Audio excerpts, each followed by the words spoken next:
Halo semuanya, selamat datang kembali di channel aku, Nela Huril Aini.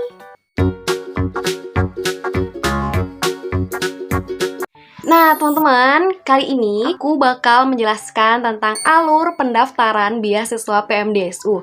Karena masih banyak banget yang bingung dan masih ada beberapa yang DM ke aku menanyakan terkait pendaftaran beasiswa ini tuh gimana dan syaratnya itu apa aja.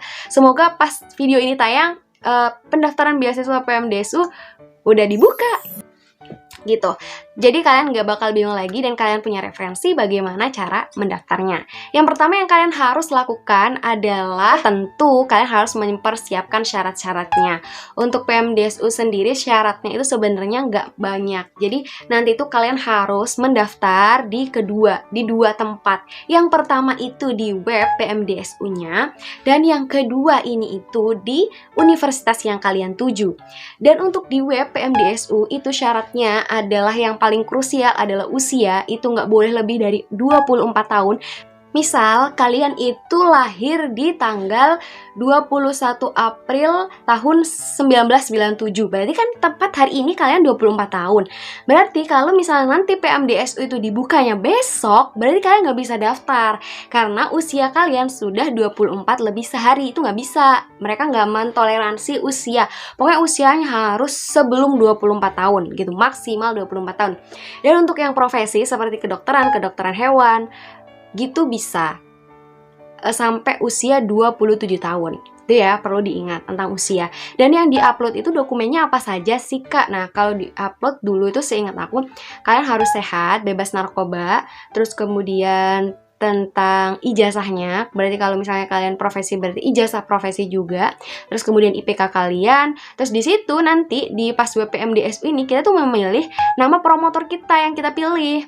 Nah ini tuh hanya satu, nggak bisa dua, biar kalau misalnya bisa milih dua biar peluangnya lebih besar, itu nggak bisa, karena satu promotor itu nanti satu mahasiswa, jadi harus memilih satu promotor aja di situ. Nah nanti jurusan yang kalian ikuti adalah jurusan dimana profesor itu mengajar gitu.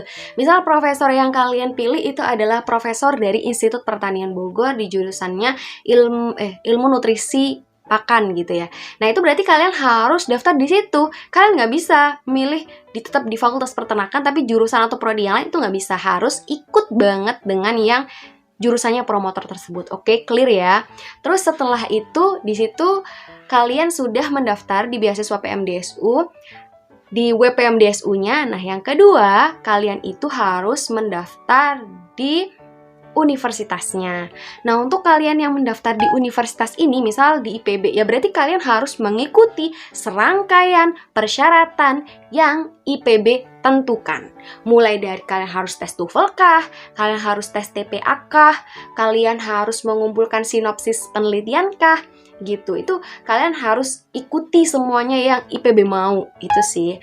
Jadi kalau misalnya kalian daftarnya di UGM, ya berarti kalian harus mengikuti semua persyaratan pendaftaran pasca sarjana di UGM itu apa aja. Nah, kalian ikuti tuh. Untuk persyaratan masuk universitas ini berarti kalian harus ngecek di universitasnya masing-masing. Untuk di IPB sendiri itu reguler. Jadi masuk dulu ke IPB, kalau misalnya nanti ternyata PMDSU-nya juga keterima, tinggal nanti nge-link. Ketika kita pendaftaran ulang, tinggal menyertakan kalau misalnya nama kalian terdaftar sebagai penerima beasiswa PMDSU. Terus selanjutnya banyak juga nih yang menanyakan terkait dengan sinopsis atau proposal. Jadi proposal itu untuk tahun di batch 5 dan batch 4, waktu itu sih kita nggak perlu ya upload di WPMDSU-nya. Jadi proposal ini itu sebenarnya diminta ketika kalian apply di universitasnya. Jadi sebenarnya kembali lagi ya, tergantung syarat dari universitas masing-masing. Kalau di IPB memang diminta untuk sinopsis dari penelitiannya. Nah, ada yang juga nih yang nanya, Kak, kita harus menyiapkan 2 judul nggak untuk di sinopsis ini? Enggak, jadi judulnya untuk di sinopsis kalian bisa menggunakan judul yang dibawa oleh promotor. Jadi judul topik promotor itu bisa aja dipakai untuk sinopsis. Jadi sebenarnya sinopsis penelitian itu yang penting kalian tahu mau melakukan apa, tujuannya apa, latar belakangnya gimana, manfaatnya apa, itu aja sih. Jadi nggak terlalu banyak, namanya juga ringkasan dari proposal gitu. Nanti promotor kalian minta lagi yang namanya proposal. Nah, itu bisa jadi diminta proposal full, the real proposal yang lumayan banyak gitu sih. Itu juga perlu baca-baca lagi.